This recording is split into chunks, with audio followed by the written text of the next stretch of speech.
Mesdames et messieurs et mesdemoiselles, la Russie n'est pas gentille, hein, parce que ce qu'elle vient de faire à la Suède, là, ça n'encourage personne à fournir des armes à l'Ukraine.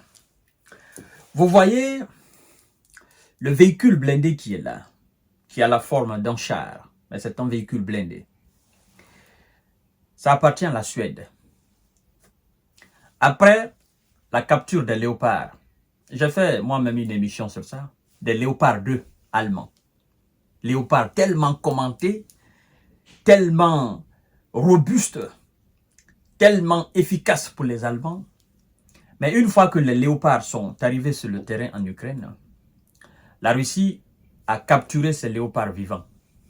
C'est comme ça, je peux dire. Parce qu'elle n'a pas détruit, elle a capturé les léopards allemands vivants. Elle a tellement capturé les léopards que les Allemands ont eu des maux de tête. Mais qu'est-ce qui se passe? Est-ce que les gars de Zelensky sont en train de livrer nos léopards à la Russie comme ça? Mais c'est pas possible. On ne livre pas un léopard à un ours. Et des Abrams ont été capturés. Des Challengers ont été capturés. Vous avez d'ailleurs constaté le mois de décembre passé, M. Vladimir Poutine a fait une exposition géante des armes occidentales qui ont été saisies sur le terrain. Ce véhicule blindé, je crois bien qu'il s'appelle CV-90 et suédois, a été capturé par les hommes de Vladimir Poutine sur le terrain. Vous devez savoir qu'en 2023, la Suède avait envoyé un lot de 50 véhicules blindés comme ça, là, CV-90. Mais, bon, les CV n'ont pas résisté à la détermination des hommes de Vlado sur le terrain. Je ne parle même pas de ceux qui ont été mis hors d'état de nuire complètement par les T-64, les T-90, les T-70 russes. Mesdames et messieurs et mesdemoiselles, partagez la vidéo dans tous les groupes possibles. Abonnez-vous sur ma chaîne YouTube Kanté J Visionnaire. Activez la cloche de notification pour ne plus rater mes vidéos. Mais aussi, likez la vidéo, mesdames et messieurs. Likez la vidéo. C'est pourquoi je dis souvent que les gars de Vlado sont en train de jouer. Ils jouent. Ils savent exactement ce qu'ils doivent faire, mais ils sont en train de faire durer, en fait, le jeu. Ils se disent, bon, si on part vite là, c'est pas bon. On va essayer de jouer un peu avec les gars. Voilà. De temps en autre, on les laisse un peu avancer. Après, on accélère sur le pion et puis on y va. Monsieur Piotr Tolstoï, le vice-président de la Chambre basse Douma, qui parle très bien le français, qui est chaque fois invité par les médias français, LCI, BFM TV, et pour ne citer que, il a dit, envoyez tout ce que vous avez comme chars blindés. Envoyez tout ce que vous avez comme des véhicules blindés. Envoyez tout ce que vous avez comme blindés. Tout ce qui est grand à vos yeux, envoyez. Nous allons les brûler. Il a dit, dans une froideur qui fait froid au dos. On a pensé qu'il rigolait. On a pensé qu'il était en train de s'amuser.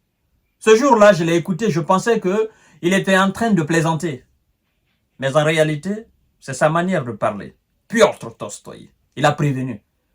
Il a dit, c'est pas seulement vous, Français. Je parle de l'Occident dans son entièreté. Envoyez tout ce que vous avez sur le terrain. Sachez que nous allons les brûler. C'est ce qu'on est en train d'assister. Et pour montrer à l'Occident la grandeur, ils ont fait quoi? Ils ont capturé des échantillons. Ils les ont exposés.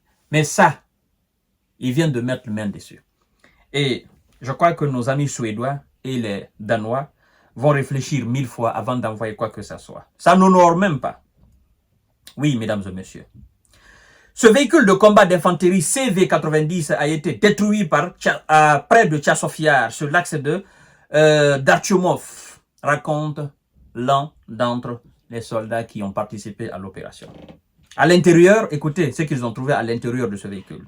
À l'intérieur, ils ont trouvé des munitions de type OTAN. Effectivement. Et le carnet d'un membre de l'équipage des gars de M. Zelensky et ses supplétifs, plus aussi les mercenaires, mesdames et messieurs. La dernière note est datée du 21 juillet 2023. ce qui suggère qu'il s'agissait de la dernière mission de combat du véhicule. Selon les plaques d'immatriculation, ce CV90 a été fabriqué en 2023. En 2003, du moins. Selon les plaques d'immatriculation, l'armée russe vous dit que le véhicule de combat a été fabriqué. Ils connaissent. A été fabriqué en 2003. En 2023, comme je disais tout à l'heure, la Suède a fourni 50 CV90, les véhicules là. Et en décembre dernier, on nous apprend que Stockholm et Copenhague, Danemark, je crois bien, ont convenu de fournir conjointement à Kiev un lot supplémentaire d'une valeur de plus de 263,5 millions de dollars en véhicules blindés comme ça là. C'était décembre dernier là. Mesdames et messieurs et mesdemoiselles. Alors, on vous dit, après ces 263,5 millions de dollars, on vous dit que tout est parti en fumée. Pendant que dans ce pays, Suède, Danemark, les gens souffrent énormément. La pauvreté, les gens souffrent, il y a des SDF. Pendant que ce pays-là, les gens travaillent dur, parce que vous devez savoir que dans ce pays, ça neige. Il fait excessivement froid dans ce pays pendant l'hiver. Excessivement froid. Les gens se lèvent le matin. Dans ce climat hostile, les gens travaillent. Le contribuable de ces gens, c'est ce qu'on prend. On achète des armements, on fabrique des armements. On ne défend pas son pays, hein. On envoie à l'Ukraine. Et on sait exactement que ça ira en fumée. Vous voyez. Ça sert à rien, les gars, d'envoyer des trucs en Ukraine pour combattre la Russie. Parce que cette guerre-là, vous n'avez aucune chance de l'emporter. Et ça, c'est un message qu'on vous envoie. Pour vous dire, Suède, vous et nous sommes frontaliers, nous sommes des voisins. Nous avons capturé des véhicules blindés qui vous appartiennent, que vous avez fournis à l'Ukraine pour nous combattre. Ce n'est pas une bonne idée. Copenhague, Danemark, ne le faites pas. Ce n'est pas une bonne idée. Mais puisque vous êtes tous des alignés des États-Unis d'Amérique, vous voulez le faire plaisir, parce que vous devez savoir, la Suède a galéré pour entrer dans l'Union européenne et donc dans l'OTAN. Parce qu'il y avait une histoire entre la Suède et la Turquie. La Suède a alors accepté la Suède dans l'OTAN. La Suède a alors, oui, je suis protégé parce qu'il y a la couverture de protection américaine. Oui, je suis protégé. Donc, il faut faire tout ce que les États-Unis disent. Nous allons leur montrer que nous sommes déterminés à mettre la Russie à genoux. Nous allons envoyer des véhicules blindés. Et là, paf, ces véhicules ont été mis KO. Parce qu'en face, c'est du lourd. On leur parle chaque jour, ils ne comprennent pas. N'envoyez pas des véhicules, envoyez des soldats. Monsieur Zelensky a besoin, il a cruellement besoin des soldats. Envoyez des soldats, arrêtez d'envoyer des véhicules. Envoyez des milliers, des centaines de milliers de soldats à monsieur Zelensky. C'est ce qu'il a besoin. Mais je crois que vous ne le ferez pas. Parce que vous savez, vous connaissez les conséquences de cela. Mesdames et messieurs, c'est un véhicule suédois qui a été capturé. Je vous donne rendez-vous tout à l'heure pour notre série d'informations de décortiquage. Ils vont dire l'heure. Chacun va voir ce qui se passe en Ukraine. Chacun sera au courant. À tout à l'heure.